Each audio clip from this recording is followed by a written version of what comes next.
Les vamos a pedir a ustedes que continuemos con esta extraordinaria atención, escuchando ahora al licenciado Juanche Diac, quien presentará al siguiente disertante. Nos toca el tiempo de escucharlo a Dante Sica, un viejo amigo de la Cámara, y en un ámbito donde desde las primeras charlas de esta excelente organización que ha hecho la Cámara de Entre Ríos de esta jornada, esta tercera jornada, no cabe duda de que estamos enfrentando un cambio y que el año 2018 será clave para nuestro sector.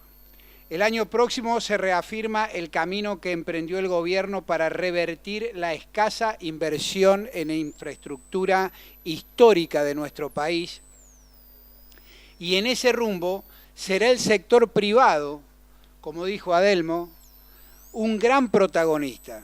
Este camino de crecimiento presentará oportunidades, pero también desafíos y riesgo para los jugadores.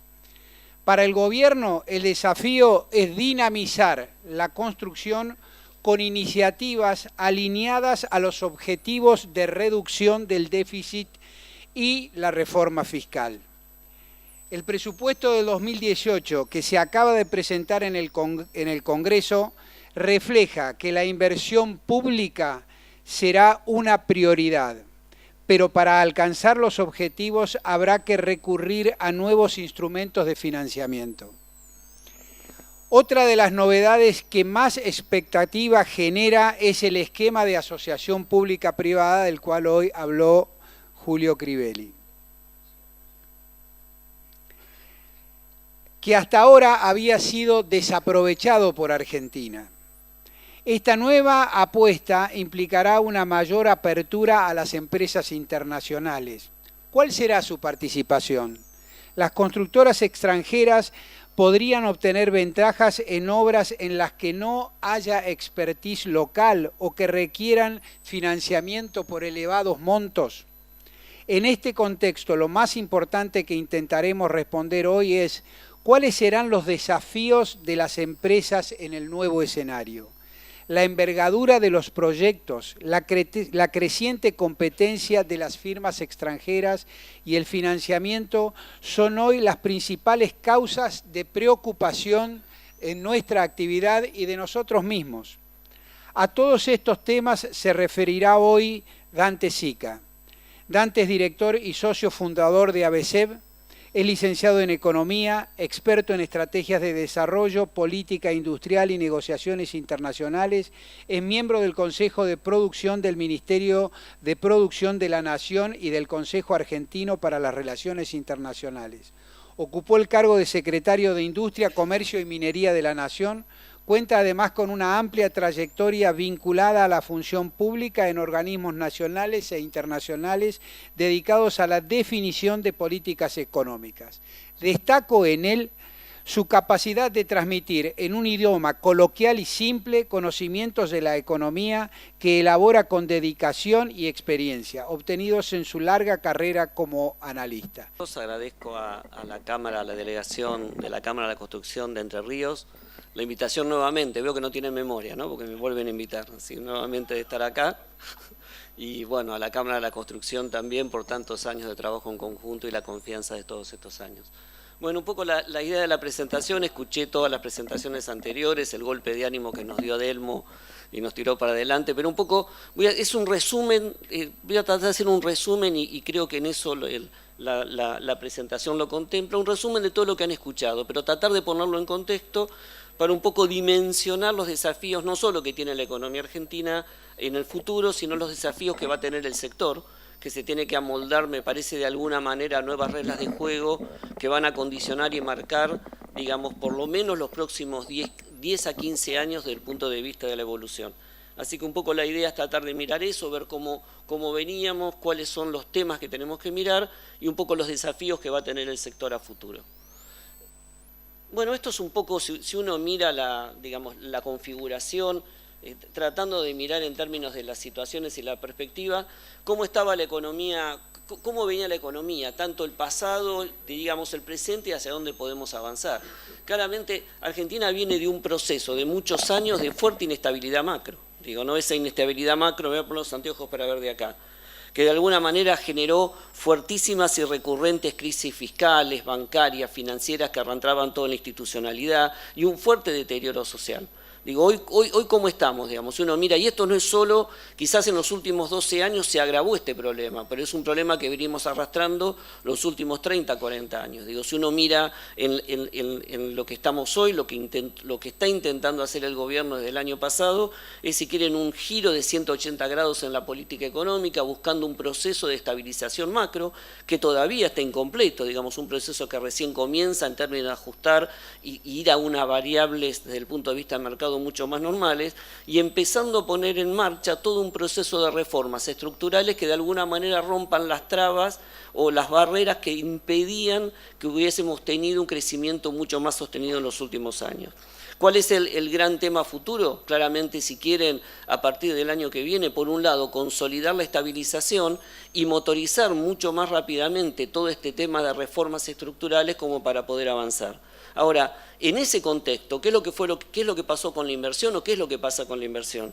Si uno mira estos últimos 40 años, tuvimos una baja tasa de inversión, tanto en inversión privada, pero también como en términos de inversión pública, en términos de lo que fue la infraestructura económica, muchísimas fluctuaciones, todas las crisis y la volatilidad del producto hacían que haya volatilidad en materia fiscal, y como el gran protagonista en materia de infraestructura era solo el Estado, eso generaba mucha inestabilidad desde el punto de vista de los negocios, picos de mucho crecimiento, pero picos de desajuste para abajo y de fuertes caídas, y un muy bajo nivel de productividad a nivel de la economía, porque al tener bajo nivel de productividad, bajo nivel de inversión, teníamos un bajo nivel de productividad. Si miramos ahora, empezamos a tener un rebote, en el primer semestre se ha recuperado, una caída casi del 5% el año pasado de la inversión. Lamentablemente la lluvia de inversiones el año pasado fue negativa, digamos, este año está creciendo casi una tasa del 10%, pero lo que tenemos que preguntarnos es si este rebote que estamos viendo en la inversión se puede dar a partir de ahora, quizás en un ciclo mucho más sostenido, y tratar de avanzar en eso que el gobierno de alguna manera está prometiendo, está planteando una especie de ciclo de crecimiento de la inversión sin precedentes en los últimos años. Si uno mira este cuadro y lo intentamos descifrar claramente, acá vemos la volatilidad del tipo de cambio, la volatilidad de la economía. Esto es el desvío con respecto al crecimiento estándar. Si uno miraba en la parte inferior, eran las décadas anteriores, en el año 80, 90, el conjunto de los países, pero en especial los países, nuestros socios comerciales, tenían alta volatilidad. Si uno mira en los últimos 20 años, solamente Argentina y Venezuela, de lo que era el barrio, han quedado con esa fuerte volatilidad, y lo vemos también expresado en lo que fue la tasa de crecimiento. Argentina ha tenido en los últimos años tasas de crecimiento muy bajas, alrededor del 2,2%. Piense que si a esto le sacamos el crecimiento poblacional, el PBI per cápita creció casi el 1%, o sea, nada. No hemos podido crecer en los últimos 30, 35 años, y seguimos teniendo problemas básicamente de inflación, tema que en los países de América Latina fue resuelto en los últimos 15 años, nosotros todavía lo seguimos padeciendo. Entonces, claramente la historia, de alguna manera, de la economía ha sido una historia de un PBI con altísima volatilidad, crisis frecuentes. Piensen que un empresario de entre 65 a 70 años tiene por lo menos 6 recesiones en la espalda, ¿no? Claramente tienen una historia más de defenderse de lo que pasa, más de que estar pensando a mediano plazo o pensando en el futuro, y eso de alguna manera ha impactado claramente, o ha sido la consecuencia, en los temas de inversión. Digo, Argentina no ha podido mantener en los últimos años un nivel de inversión que supere el promedio de los 16, 17 puntos del PBI. Y esa baja tasa a nivel de inversión generó una economía poco dinámica en la creación de empleo, donde el empleo público de alguna manera reemplazó al empleo privado en términos de ser el dinamizador. Y un modelo de bajo crecimiento, que el correlato de una baja inversión es básicamente el nivel de pobreza.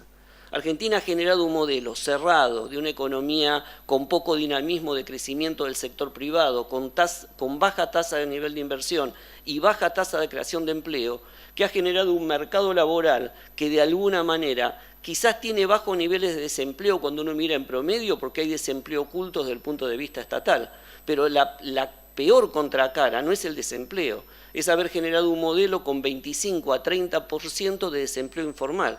Y es imposible con ese nivel de desempleo informal tener niveles de pobreza más bajos de lo que tenemos. Hoy si uno mira los diarios hay tendríamos que haberlo dicho al principio, 3 grandes noticias quizás para el sector o para la Argentina. Para el sector creo que hay 2 muy buenas. La primera, 5º mes consecutivo de crecimiento de la construcción a tasa casi de 2 dígitos. La segunda, el Pata Medina está preso, en especial para los que son de la provincia de Buenos Aires. Y la tercera es que en este semestre se redujeron 600.000 pobres, o sea que está cayendo el nivel de pobreza en términos de recuperación de actividad. Pero claramente para perforar ese piso la inversión es clave de alguna manera para verlo, y acá hay una relación directa. Esto es parte de unos trabajos que hicimos para la Cámara de la Construcción a pedido de los dirigentes, pero va a ser difícil, digamos, superar estas cuestiones si la inversión no crece. Si miramos, fíjense lo que ha sido la volatilidad. Claramente, esta volatilidad, esta baja tasa de inversión, es producto de la volatilidad y la inestabilidad macroeconómica. ¿Quién invierte a más de 4 o 5 años en un país que no es confiable o que está esperando una crisis recurrente? Por lo tanto, las inversiones son de baja intensidad de capital y de rápido repago. Nadie piensa en empresas, todos pensamos en negocios, ¿no? Queremos que se repague rápidamente como para poder estar cubiertos ante las nuevas crisis. Esta inestabilidad, digamos, de alguna manera ha sido la característica de los últimos años. De alguna manera el gobierno está avanzando, digamos, de alguna manera se está tratando de avanzar en términos de una cuestión desde el punto de vista de la estabilidad. Lo que estamos mirando es las condiciones necesarias para que pueda cambiar o para que pueda mejorar básicamente esa inversión. Lo primero que tenemos que ver es la estabilidad macro. Ahora, la estabilidad macro es una condición necesaria pero no suficiente, digo, como para poder llevar adelante esos cambios.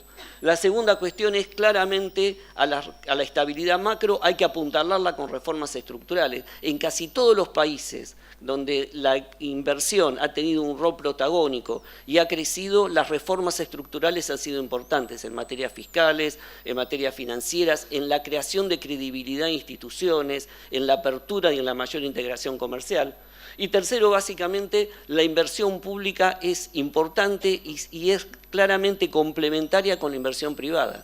No hay modelos en los cuales la inversión pública no participe, al contrario, sigue teniendo un rol importante y sigue teniendo un rol básicamente dinamizador. Si miramos en términos de en qué etapa estamos o en qué momento estamos o cómo de alguna manera congeniar con estos ingredientes, esperen que voy a mirar esta hojita acá. Digo, lo primero que tenemos que ver es en qué situación estamos de alguna manera en los pilares que hacen a la estabilidad macro. Si uno mira desde el punto de vista de la consolidación, hay un programa de consolidación fiscal gradual. Claramente el año pasado estamos en una política fiscal, y esto es importante también para ustedes que miran mucho y dependen mucho de lo que es la inversión pública. Estamos en un programa fiscal que tiene una política anticíclica. ¿Y esto qué implica? Digo, la anterior era procíclica. ¿Por qué? Porque la anterior el gobierno crecía el producto y gastaba, y cuando caía el producto quería gastar más para tratar de mantener el producto que no caiga, pero básicamente lo financiaba con más emisión que generaba mucho más inflación. Ahora lo que tenemos es una política anticíclica donde creció un poco el déficit el año pasado ante la caída de la recesión, pero que en la medida que se recupera el nivel de actividad empieza a bajar el nivel de déficit. Cuanto más el gobierno mantenga reglas fiscales claras, procíclicas, más estabilidad le va a dar al gasto desde el punto de vista de infraestructura, porque no va a tener que estar haciendo ajustes impensados y generando fuerte inestabilidad. Y aparte, cuanto empieza a respetar reglas que ya se empiezan a observar en términos de que cuando los ingresos crecen menos que el gasto, no consume ese ahorro y le permite de alguna manera mejorar la posición de déficit fiscal, le da mucho más certidumbre a la cadena de pagos y evita sobrecostos que siempre de alguna manera han estado implícitos en la obra pública. Por otro lado, lo que tenemos es un programa monetario de régimen de metas de inflación. Argentina ha abandonado la idea de anclar la inflación solo por el tipo de cambio. Estos son programas que son mucho más sanos cuando combaten la inflación y la bajan, pero que tardan 2 o 3 años en estabilizarse. Estamos en un proceso gradual. Por eso todavía cuando miramos muchas de las variables económicas, y en especial la tasa de interés, quizás la foto hoy es mala, pero no hay que mirar la foto, hay que mirar la película. Si uno piensa que el fotograma de hoy es toda la película, claramente la renta financiera es mucho más grande que la renta de capital. Pero si pensamos que estamos todavía en un proceso de consolidación y volviendo al equilibrio, claramente esa tasa va a bajar y hay que seguir apostando a las cuestiones productivas y a las cuestiones de infraestructura, porque es lo que va a dar el rendimiento futuro y no la ganancia financiera. El programa se está consolidando, recién decía Alejandro, vamos a tardar 3, 4 años en consolidar, y claramente la batalla contra la inflación es muy fuerte. Y claramente lo que dijo también Alejandro es cierto, el problema de Argentina no era el dólar, el problema básicamente es que no teníamos moneda. Piensen que en esos años de inestabilidad le sacamos 13 cedos a la moneda, entonces un programa de meta de inflación estabilizándose. Entonces vemos que todavía estamos avanzando, y un programa de régimen cambiario flexible que también es casi inédito para la política monetaria o para la política económica argentina. En general siempre tuvimos todos los experimentos posibles con respecto al tipo de cambio, y ahora vamos a un mercado donde el Banco Central hace intervenciones mucho más acotadas, donde mientras el déficit fiscal siga estando alto y mientras que lo vayamos bajando va a haber una presión hacia la apreciación del tipo de cambio y no hacia la depreciación. Y este es un dato no menor, porque todas las ganancias de competitividad no hay que esperarlas por el lado del tipo de cambio, hay que trabajar fuerte en ganancias de competitividad sistémicas, tanto a nivel del aporte que puede hacer la infraestructura, pero a nivel de lo que tienen que hacer en cada una de sus empresas para poder de alguna manera ajustarse a estas nuevas reglas de juego. Entonces claramente estamos en este momento en ese proceso de transición. Por otro lado, cuando mirábamos las cuestiones que hacen a la consolidación en términos de las mejoras de competitividad, Argentina está muy mal en cualquier ranking que veamos desde el punto de vista competitivo, en materia de costo laboral, en materia de infraestructura. Entonces, la condición macro es necesaria y estamos en un proceso de consolidación, pero si paralelamente no empezamos a avanzar en estas cuestiones que afectan a la competitividad sistémica, de nada vale alcanzar, o no nos alcanza como para poder garantizar un ciclo de crecimiento sostenido, que quizás esa es la clave como para poder mejorar las condiciones actuales. Entonces, cuando miramos hay mucho trabajo para hacer, en especial recién estuvimos los expertos del mercado financiero. Argentina es el único país de América Latina que en los últimos 30 años llevó su mercado de capitales a la mitad, o su mercado financiero a la mitad. En los 90, más o menos en los préstamos sobre el PBI, eran alrededor de 22 puntos del PBI, hoy llegaron en el peor momento de la administración anterior a ser 10 puntos del PBI. Hoy están avanzando, se está recuperando, hay casi 14, hay una fuerte expansión del crédito, pero todavía hay mucho trabajo para hacer y mucho trabajo para avanzar. Pero tenemos, digamos, una tarea no menor en términos de mejoras de competitividad como para poder ir avanzando. Hay algunas cuestiones que tardan un poco más, que es cuando madura la obra pública, pero hay muchas cuestiones de regulaciones que se pueden avanzar rápidamente. Yo creo que el arresto del Pata Medina va a colaborar a la baja del costo laboral y a la baja básicamente del costo argentino, en especial en la construcción de la provincia de Buenos Aires. Yo les decía que la inversión pública, el otro tercer elemento para poder de alguna manera consolidar y pasar a un sendero de crecimiento sostenido, la inversión en infraestructura es importante. Argentina ha sido uno de los países que más bajo nivel en inversión en infraestructura ha tenido en los últimos años, comparado con el promedio de América Latina, con dos grandes problemas. No solo hemos tenido una participación baja, menos del 2% del PBI cuando miramos todo el ciclo, sino que el sector privado ha participado muy poco. En general, el mayor esfuerzo de inversión estuvo siempre casi un 80% en el sector público, con los problemas de inestabilidad que las cuentas fiscales tienen asociados. Entonces creo que acá me parece que también es el desafío importante en el ciclo que viene, en este futuro que planteaba Delmo, que es no solo mirar la participación, el crecimiento de la obra pública, sino que haya mucha más participación y mucho más espacio para el sector privado. Y aparte es necesario, Argentina necesita tener una tasa de crecimiento de la infraestructura económica y social en los próximos 10 a 15 años de por lo menos 4 puntos del PBI. Y el problema es que solo con el sector público no alcanza. si el sector privado no se involucra con esquemas de financiamiento nuevos, modernos y más eficientes, va a ser imposible poder saltar este bache que tenemos desde competitividad hasta mejora de la pobreza desde el punto de vista social. Miren los malogrados o los mal hablados 90, ¿no? La tasa de crecimiento con mayor participación del capital privado había de alguna manera tenido casi los récords en términos de lo que fue la inversión pública y en los últimos años no hemos superado el 2%. Por lo tanto, yo diría que digamos, el desafío que tenemos por delante es un desafío realmente de alguna manera fuerte. ¿Por qué? Porque por un lado tenemos que mirar los requisitos de estabilización de la macro, que tienen que ver con el manejo de los déficits gemelos, volver a recuperar superávit, en lo posible superávit, pero por lo menos bajar el déficit, cambiar la calidad del déficit de las cuentas externas, que ese endeudamiento de corto plazo que hoy está entrando mientras hacemos los procesos de consolidación, se transforma en un endeudamiento de largo plazo y de inversiones genuinas, en especial en el sector de bienes transables, y por otro lado seguir avanzando con las reformas estructurales, que muchas veces en el corto plazo coliden. Digamos, por un lado hay que bajar el déficit fiscal, pero por otro lado hay que hacer una reforma estructural que baje la presión tributaria. Entonces eso de alguna manera a veces están un poco, si quieren, en contradicción. Y por otro lado, en el corto plazo tenemos que trabajar sobre estos temas.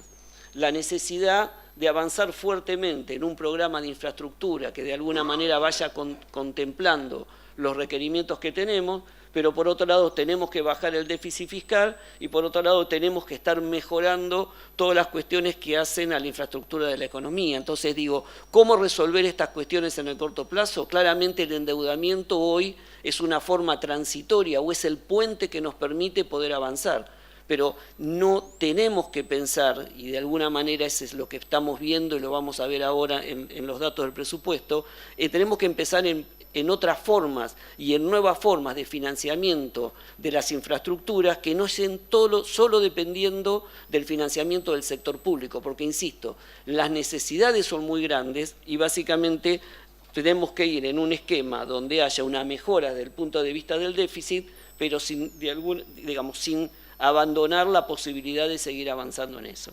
Cuando miramos en términos de lo que está planteado, si quieren, para el presupuesto 2018, fíjense, hay todo un avance fuerte en términos de lo que es lo que ha sido la inversión de este año, lo que está planteado para el año que viene.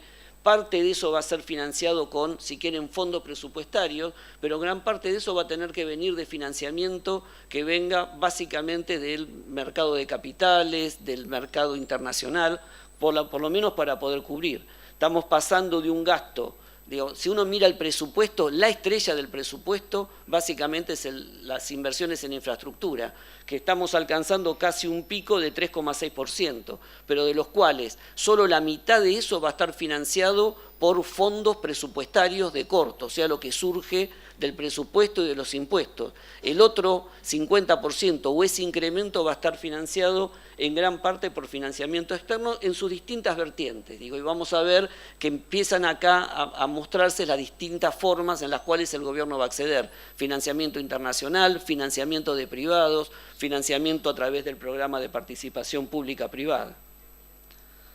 Cuando vemos cómo es el esquema, digamos, que el gobierno está planteando, lo tenemos acá. Por un lado, los fondos del presupuesto nacional, que son los que tradicionalmente estaba el sector acostumbrado y era lo primero que miraba en la partida presupuestaria. Digamos, proyectos que de alguna manera vengan por el sistema de participación pública-privada, que ya los vieron anteriormente, con todas las cuestiones y los inconvenientes y las ventajas que tiene, pero también los tiempos de maduración que tiene para llevarlo para adelante. Muchas obras que van a estar financiadas directamente por los privados que están en las concesiones, en especial todo lo que tiene que ver con energía va a ser con una fuerte financiamiento directamente por las empresas que están participando en las concesiones y después algunas otras fuentes de financiamiento o algunas otras formas como pueden ser convenios internacionales. Rápidamente, si uno mira el presupuesto, estos son los datos presupuestarios. El gobierno plantea en el presupuesto un incremento de la partida en términos reales, considerando una inflación. La inflación, hay que tener en cuenta, la inflación por lo menos que plantea el gobierno en el presupuesto es una inflación menor, me parece muy optimista con respecto a lo que va a ser. Cuando uno miraba la partida presupuestaria asignada eran casi 232.000 millones para este año, Ellos estiman, y estos son los datos que presentó el gobierno en el proyecto de presupuesto, que van a ejecutar 180.000. Hasta ahora llevan ejecutados 140.000. Yo creo que a este ritmo de casi 10.000 a 15.000 millones por mes pueden llegar a esos 180.000, quizás un poquito más, un poquito menos, con lo cual contra 180.000 claramente va a haber por más que sea menos que el presupuesto asignado, va a haber un incremento para el año que viene. Pero gran parte del esfuerzo también, desde el punto de vista de la consolidación fiscal, implica que la partida de recursos asignados a la obra pública no puede crecer fuertemente. Piensen que el año que viene hay que bajar el déficit por lo menos 1 punto. Y casi el 50% del gasto público federal ya está indexado automáticamente por inflación, porque la mayoría de esos son prestaciones sociales, digamos, subsidios sociales o temas de salario. Por lo tanto, el esfuerzo fiscal hay que hacerlo en la otra parte, que son los subsidios económicos, que ya cada vez pesan menos, transporte, energía, etcétera, y básicamente sobre el resto de las partidas. Por lo tanto, es difícil pensar que a futuro los incrementos financiados solo por presupuesto nacional sean muy fuertes. Claramente esto garantiza todos los proyectos en marcha y algunos proyectos nuevos, pero gran parte de los nuevos proyectos van a tener que estar financiados por esas nuevas formas de financiamiento. Lo mismo pasa cuando uno mira el presupuesto. En este sentido, el gran desafío es ha habido mejoras con respecto a la confección de presupuestos anteriores. Es un presupuesto creíble desde el punto de vista de todo lo que son los presupuestos. La obra pública también se diseñó de manera centralizada desde la jefatura de gabinete. No es que cada repartición puso una obra que muchas veces eran incoherentes una entre otras. Yo tengo el ejemplo, pero esto es real. Una vez en el Ministerio de Transporte hace 3 años se estuvo a punto de licitar un centro de transbordo en Córdoba con fondos internacionales. Estaba ya la licitación para salir y el centro de transbordo iba a conectar básicamente el tren bala que venía de Buenos Aires con el subte de Córdoba, ¿no? Eran 2 obras que estaban programadas, nunca se hicieron, pero el centro de transbordo siguió su propia lógica. Entonces, ahora tenemos una planificación más centralizada que le da mucha más coordinación a las obras, se consagró el régimen de PPP, se da impulso al banco de proyectos, o sea, de alguna manera me parece que hay muchas mejoras y también van en línea con todos los cambios que se implementaron en los últimos años, ¿no? El proceso de licitación online que le da mucha más transparencia, da apertura para nuevos jugadores, el hecho también de que haya de alguna manera financieramente se esté teniendo una mejor previsión para el pago, hace que pequeñas y medianas empresas que antes no tenían la espalda financiera para bancarse en la imprevisibilidad del pago, hacen que puedan participar en las licitaciones. Creo que de alguna manera se está abriendo un nuevo banco de proyectos, hay una mayor profesionalización en el armado del pliego que hace que se pierda menos tiempo o que no haya costos innecesarios en las obras. Creo que hay temas que de alguna manera han estado mejorando. Por otro lado, está el sistema de PPP, que es un sistema que ya se usa mucho en América Latina, ha tenido fuerte presencia en casi todos los países, en especial en aquellos que tienen asociados mucha más estabilidad macroeconómica. En Argentina no es un sistema que ha funcionado hasta ahora, ha tenido, y ya lo ha expresado Crivelli en la presentación anterior, todos los puntos de ventaja y desventaja, pero es un tema donde me parece que la Argentina es un gran campo para desarrollar a futuro. En especial, el gobierno está poniendo mucha mirada en lo que tiene que ver con todo este tipo de obras. Hoy está poniendo todas las concesiones viales como una de las primeras partes, pero se está pensando también para todo tipo, ¿no? Para todo lo que tiene que ver con cárceles, hospitales, escuelas, y no solamente hay que mirar lo que tiene el gobierno nacional, hay que mirar también muchas obras en provincias que de alguna manera también van a empezar a mirar esos esquemas. Hay casos exitosos, esto lo paso rápidamente. Chile, y uno puede aprender de esas experiencias. En general, todos estos programas tardan por lo menos de 2 a 3 años en madurar y en tener una dinámica que los haga mucho más fluido y mucho más flexible. Algunos fueron exitosos, como el caso de Chile, estabilidad macro, buen manejo de los riesgos. Algunos fracasaron, como en Uruguay, porque tuvieron excesiva burocracia y de alguna manera generaron riesgos innecesarios con reglas de juego que no estaban acorde. Y Colombia, que de alguna manera aprendió. incendio. Creo que acá las claves es, por un lado, la confianza en el gobierno, va a poder sostener el rumbo económico futuro, y esto creo que las elecciones de octubre, si convalidan los datos de agosto, claramente dan un campo de confianza bastante importante, y por otro lado la capacidad del sector público para poder llevar adelante y no generar costos innecesarios o riesgos innecesarios desde el punto de vista del privado. El otro tema en los cuales se está trabajando o lo está viendo el gobierno fue, abrió al sector privado directamente todas las inversiones en energía, con algunos sistemas de garantía, con las ofertas de energías renovables, con todo lo que es la inversión de distribución. Este es un campo importante también para las empresas, para pactar directamente con las empresas concesionarias, en donde hay mucho también trabajo para hacer. Ahí se puede aplicar la ley de compra nacional cuando esté de alguna manera votada, para que le dé cierta preferencia también en ese marco en la competencia con las empresas internacionales, ¿no? Y el tema de vivienda, que ya lo trataron rápidamente, para corroborar un dato, digo, ¿no? La orientación ya la vimos, pero esas son, nosotros hicimos un piso de las dos estimaciones que hay en el mercado. Charlaban recién, el año pasado casi 8.000 millones de pesos en préstamos hipotecarios, casi 7.000 solo en el mes de agosto, y algunos bancos privados hablan que el año que viene puede ser 15.000 millones de pesos por mes. Claramente lo que charlaban y la discusión de la mesa anterior es un problema de la transición. Hoy hay un descalce entre oferta y demanda, una demanda que está traccionando fuerte y una oferta que estaba acostumbrada a trabajar sobre el tema de los fondos y hoy que necesita financiamiento como para poder empezar a crecer. Creo que hay que buscar un instrumento puente para esta transición de los próximos 2 o 3 años, y ahí sí me parece que los valores de mercado van a empezar a aclimatarse, pero hay una demanda digamos, muy fuerte. Digo, con la estimación de 15.000 millones de pesos por mes, hay un mercado casi de 10.000 millones de dólares el año que viene solo para viviendas.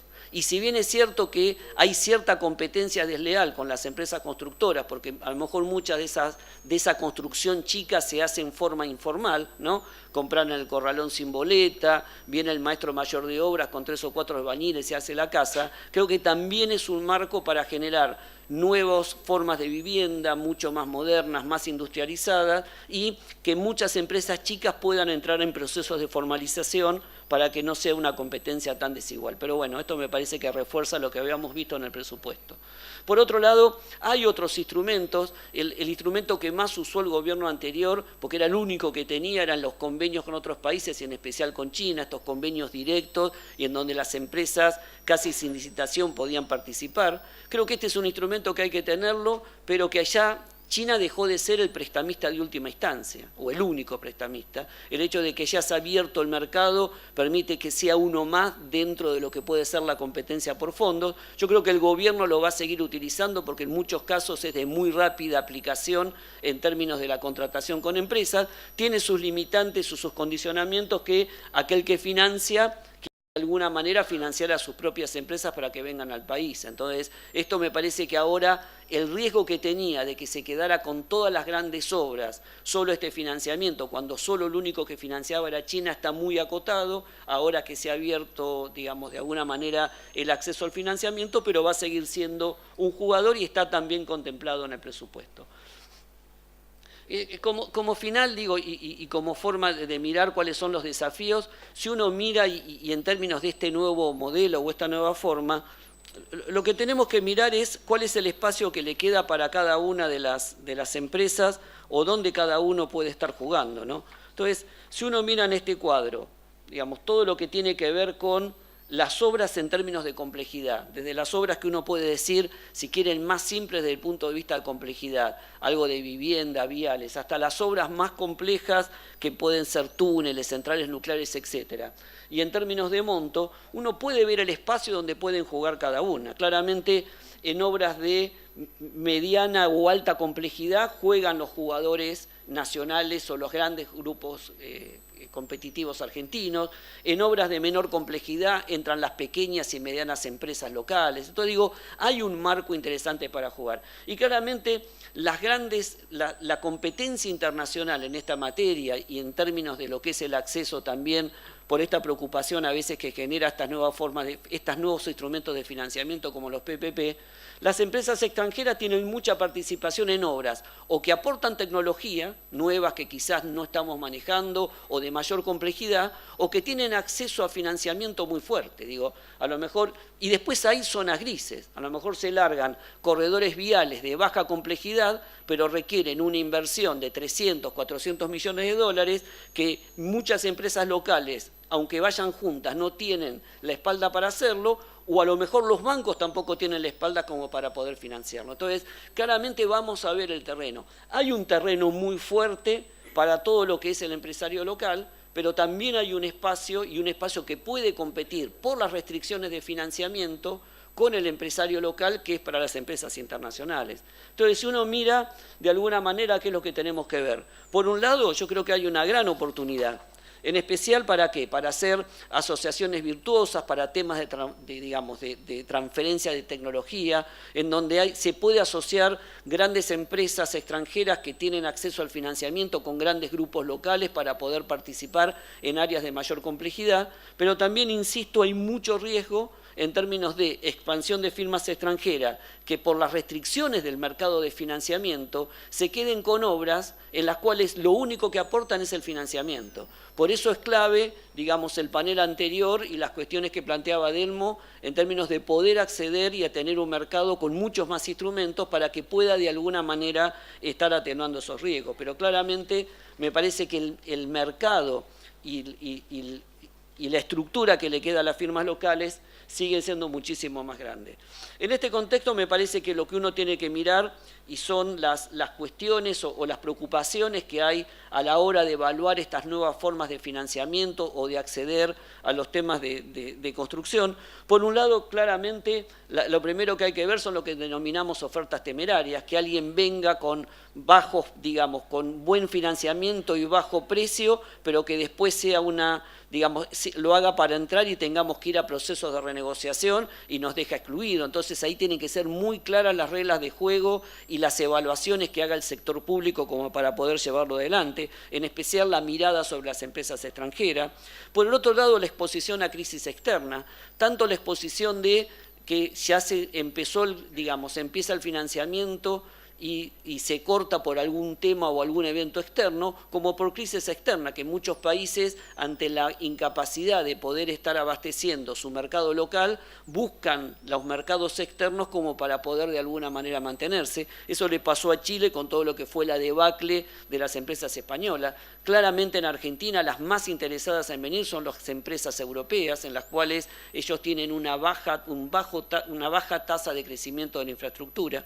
Por otro lado, la idea de lo que nosotros llamamos pérdida de capacidades locales, ¿no? Que en esta idea de convenios Estado-Estado se pierde espacio para el sector privado, en especial en lo que podían ser los convenios con China, insisto, mucho más acotado ahora, porque es el único que tiene empresas públicas de ese tamaño, pero que de alguna manera también podría afectar. La complejidad de las licitaciones, digo, en este sentido tiene que haber una correcta asignación de los riesgos y cumplimiento de los contratos para que no afecte financieramente, y la idea de los pasivos contingentes. No es que la deuda no existe o el Estado no paga la obra, la paga después y por lo tanto tiene que estar correctamente contabilizado en los balances fiscales como para que esto de alguna manera después no altere o no genere riesgos innecesarios o perjuicios innecesarios en el financiamiento.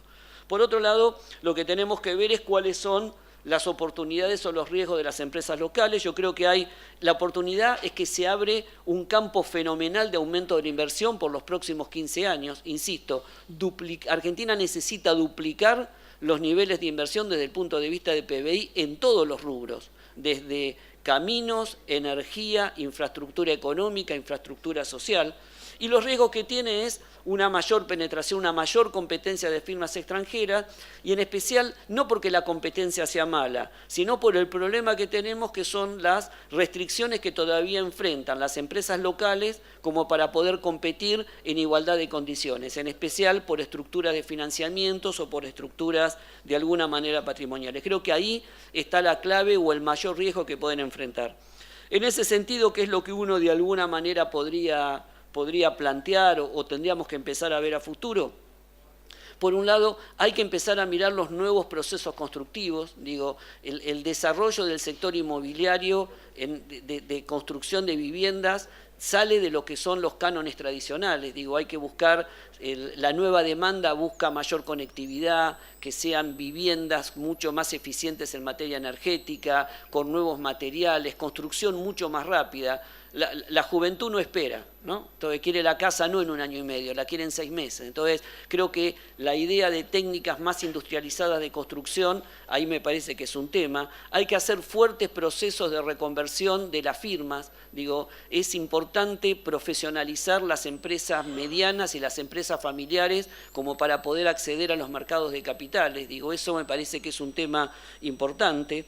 La asociación con empresas tanto locales, consorcios de pyme o de empresas medianas para poder acceder a obras más grandes, como también la asociación con empresas extranjeras por transferencia de tecnología, y claramente empezar a adaptarse a los nuevos cambios de la demanda, que son mucho más personalizados. Así que me parece que por delante el sector tiene un desafío muy fuerte, una economía que está dando señales de recuperación, no solo de recuperación, sino de crecimiento mucho más sostenido, que tiene una agenda todavía muy importante en términos de reformas estructurales para poder vencer esa volatilidad que estuvo inherente en los últimos 30 años, pero que creo que el rol principal y uno de los principales jugadores de la economía que viene en los próximos 10 años es el sector construcción, con una duplicación casi de participación del negocio, pero que también le exige a los empresarios salir del formato tradicional de solo la licitación pública. Y esto es un gran desafío